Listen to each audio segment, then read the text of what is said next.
สวัสดีตอนเช้าคลิปนี้เขาจะให้แฟนคลับรับชมกิจกรรมดีๆในยามเช้าอยู่เมืองวังเวียงโดยเฉพาะแมน very popular in วังเวียง for the tourists in around the world in วังเวียง so in morning almost atmosphere is very good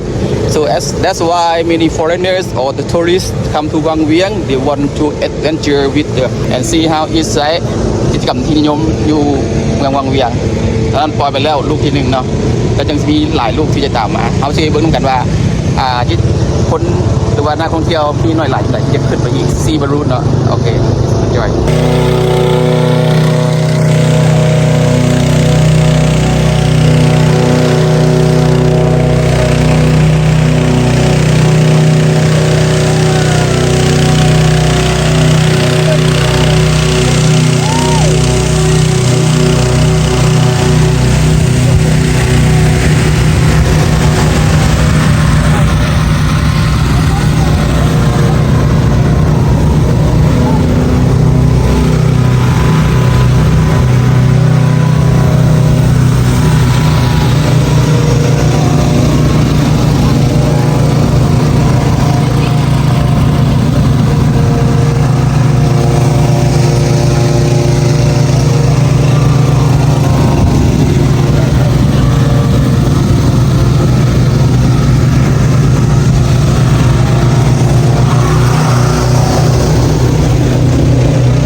ไปดี Where you from Where you from Ireland. England Ireland oh nice to meet you all I'm from Lam is it first time Yes. first time so how you know about Wang Vieng Everyone told us to come here. Yeah. Yeah. People said it's very nice. so how many days you stay here 4 nights. 4 nights Yeah. so how you feel before you go there Excited. is that it how are you Very excited. is that it wow will you okay hope enjoy Thank you. yes นะถือว่านี่ก็เป็นการสัมภาษณ์นักท่องเที่ยวมาเที่ยววังเวียงเพื่อว่าจะขึ้นบอลลูนเนาะว่าทริปนี้เพิ่นซีแอดเวนเจอร์หลายเป็นครั้งแรกที่มาเที่ยวประเทศลาวโดยเฉพาะเมืองวังเวียงเนาะบรรยากาศเป็นไหนเบิ่งเนาะ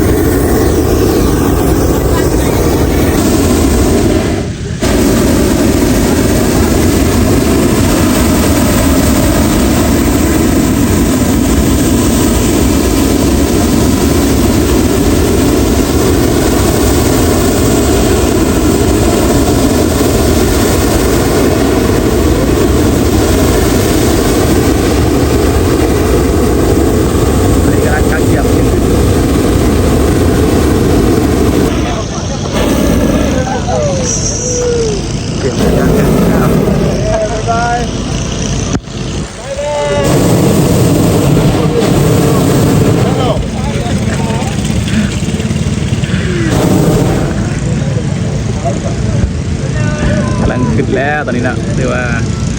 กำลังขึ้นแล้วบอลลูนนะถือว่าเป็นกิจกรรมที่กำลังทำความนิยมวังเวียงนะเป็นกิจกรรมดีๆ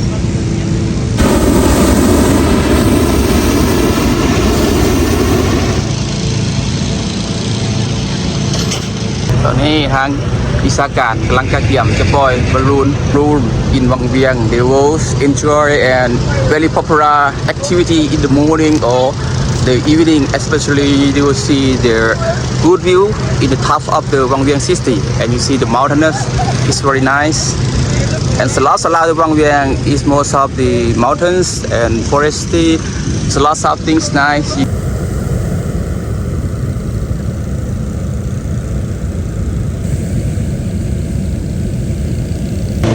ออกไปหลายแล้วตามมาดูไว้พร้อมกันว่านี่ก็เป็นกรรมดีๆเกณฑ์ท่องเที่ยวในยามแบบเจ้าว่าไปแล้ว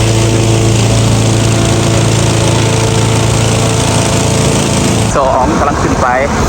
นะลูกที่1กำลังกระเกียมอยู่ตอนนี้ทางที่สักการกำลังกระเกียมเพื่อให้นักท่องเที่ยวได้เข้าไปที่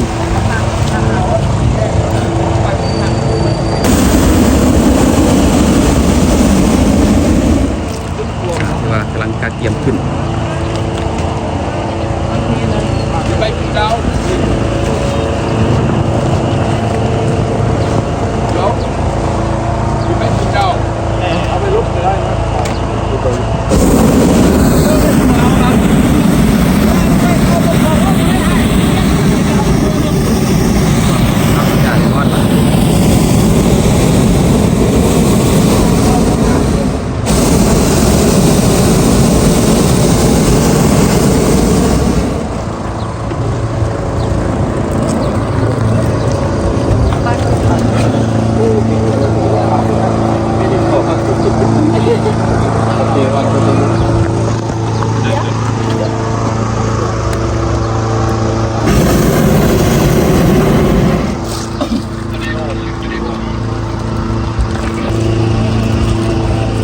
Okay, everybody, briefing for safety flight, please hear me.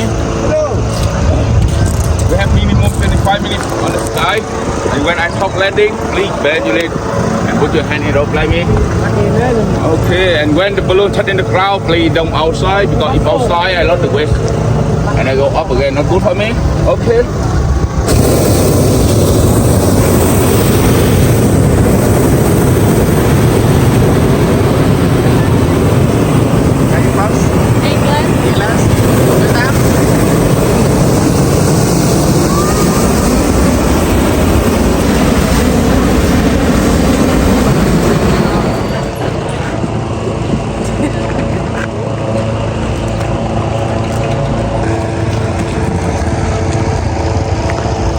ขึ้นไปแล้วนะถือว่าฮอตบอลลูนกำลังขึ้นไปสู่สัตว์ฟ้าแล้วตอนนี้นะถือว่าเห็นกิจกรรมดียามเช้า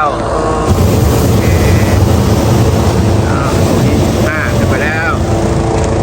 Wow so beautiful and excited for the tourists in the morning this activity very attractive for tourists in Wang Vieng see how it's time okay see you in the skyอันนี้เป็นกลุ่มสุดท้ายที่ขี่บอลลูนนะถือว่าเป็นกิจกรรมที่รับความนิยมในยามเช้าของนักท่องเที่ยวทั้งภายในและต่างประเทศอันนี้บรรยากาศที่กำลังจะเกี่ยมขึ้นนะก็ถือว่าได้ปล่อยไฟออกไปเนาะเพื่อจะดึงบอลลูนนี้ขึ้นไปถึงฟ้าเนาะ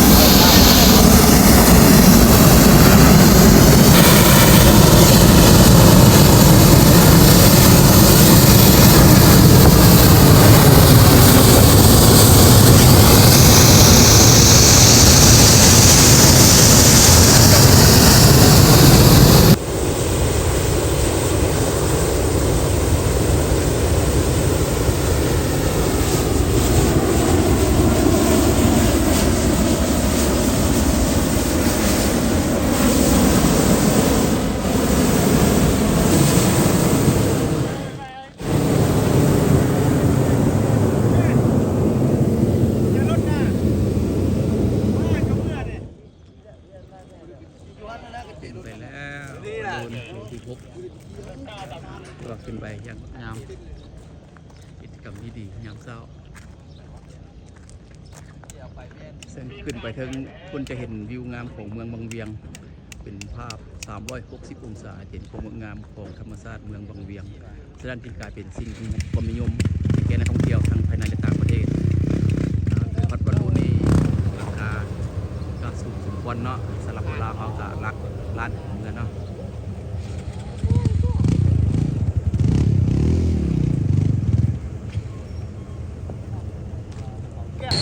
นี่เป็นภาพมุมหนึ่งของเมืองวังเวียงโดยเฉพาะแมนเขตลองน้ำซองซึ่งเป็นบรรยากาศหนึ่งที่ฮอตแอร์บอลลูนจะขี่เลาะชมวิวตามธรรมชาติภูเขาป่าดงตามแคมแม่น้ำซองนี่เป็นบรรยากาศของชีวีเรือบริการในยามตอนเช้าอากาศนี่ดีหลายเนาะคุณโมโตะเป็นภาพบรรยากาศที่งามอันนั้นก็จะเป็นพารามอเตอร์เนาะซึ่งเป็นกิจกรรมหนึ่งที่ทำความนิยมเช่นเดียวกันบัวแตกต่างอย่างกับ hot air balloon in Wang Vieng so it's very nice in the mornings in Wang Vieng City and this is Nam Song River side most of the local boats go to with the tourists and in the morning almost good weather and you see it's not really the raining in the morning but look like the good weather and it's good for activity outdoor in Wang Vieng. See, it's very nice. It's hot balloon. อันนี้ก็เป็นอีกมุมหนึ่งของการ Hot Air Balloon กับ Paramotor ที่กำลังปล่อยขึ้นจากแก่แม่น้ำซองนี่ก็เป็นบรรยากาศในยามตอนเช้าซึ่งตู่ไว้บอลให้นักท่องเที่ยวนั่งกินอาหารชมวิวฟังเสียงน้ำกับบนภูเขาป่าดงธรรมชาติอากาศดีหลายยามตอนเช้าเนาะซึ่งอันนี้เป็นน้ำซองแล้วก็ตู่บอลนั่งเล่นของนักท่องเที่ยวกินอาหารชมวิวฟังเสียงน้ำก็น้ำเย็นๆน้ำใสๆสะอาดเบิ่งภูเขาป่าดงเบิ่งภาพวิถีชีวิตของชุมชนอันนี้ก็เป็นฮอตแอร์บอลลูนเนาะที่กำลังปล่อยอยู่นะตอนมีพลามอเตอร์กำลังอยู่ที่ท่านสองอันเนาะอันเป็นพลามอเตอร์ so it's very nice view some earlier that the Namsong riverside and hot balloon is still up in the sky it's nice and see the weather is quite good this is small shop for the tourists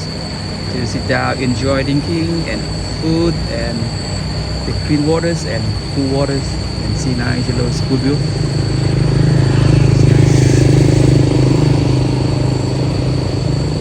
เป็นบรรยากาศสวยงามเศร้าว่ายุคเขตแค่แม่น้ำซองก็มีตึกอาคารหรือว่าเงินพักการอาหารหลายที่จัดให้นักท่องเที่ยวได้เบิ่งชมวิวทิวทัศน์ภูผาป่าดงที่เป็นภูเขาธรรมชาติในยามตอนเช้าบรรยากาศถือว่าตื่นมานี่พบกับธรรมชาติงามบรรยากาศดีๆยิบกาแฟน้ำชาในยามตอนเช้าเพื่อกำลังชีวิตเพื่อให้สุขภาพจิตแจ่มใสนะอันนี้ก็เป็นหัวเล็กของการข้ามน้ำซองนี่เป็นบรรยากาศในยามตอนเช้างามหลายเด้อ Don't forget when you visit Laos and visit Wang Vieng is very popular place for you to relax with the natural and good view and enjoyable with natural. You see นะนี่ก็เป็นอีกมุมหนึ่งของน้ำซองนะก็จะมีกาแฟ